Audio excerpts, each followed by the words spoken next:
the studio with me again is Father Janusz Korban. He's the bishop, or the priest, I should say, from Blessed Sacrament Church in Rapid City, South Dakota. But he's not always been a South Dakotan. I believe you're a South Dakotan at heart, but you are from Poland. I am from Poland, although I am citizen for 5 years already.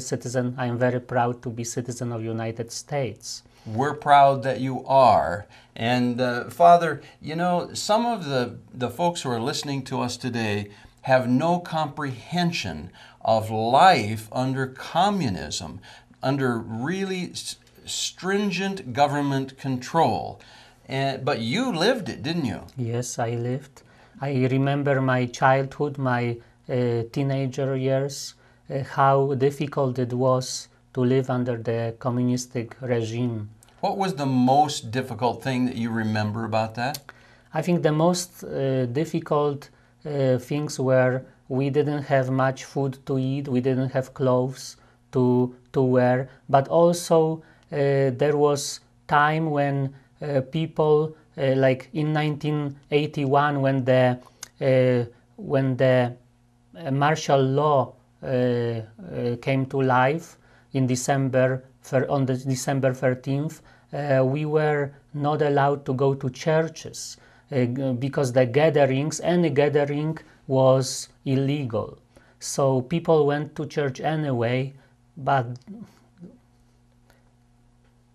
some of them didn't return, I would imagine. Yes, others, after the Mass, they were already ready, the military with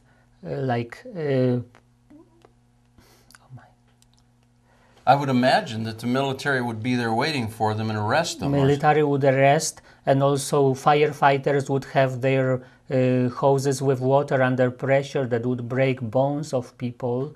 And although it didn't happen in my town, but I could see on TV how, for example, Warsaw or Krakow or the bigger cities, how people were tortured, they were imprisoned, totally innocent people. And martial law was declared, and that is just a means through which a government controls its people, isn't it? Yes, exactly. It was to control the people because the Solidarity movement just came to Poland, and the government was very afraid of the Solidarity movement, and that's why they wanted to suppress Polish people. They wanted to eliminate the Solidarity movement.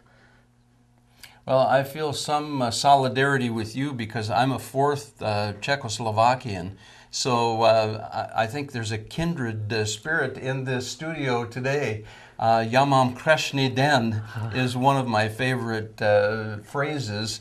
It means I'm having a beautiful day. Yeah. But there weren't a lot of beautiful days under communist rule, were there? They were beautiful days too. Because, for example, when Pope John Paul II was elected a pope on October 78, that totally changed our country. The Russian government couldn't oppress us too much because they were fearing the Pope. Although I can say what happened in your country, in Czechoslovakia, it wasn't that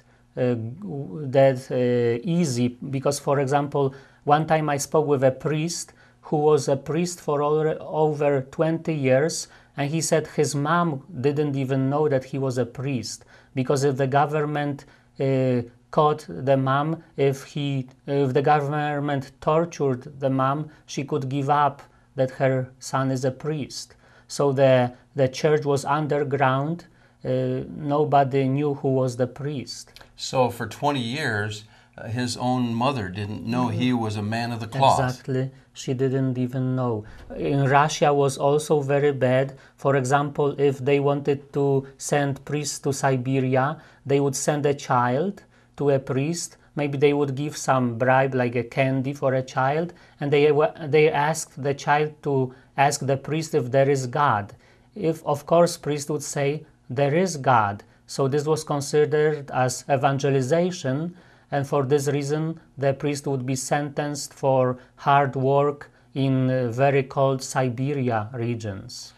Well, as you're listening to this amazing dialogue we're having about life under communism, pray for America, because we are only a few steps away from some very difficult times if we do not turn and stand for our freedoms.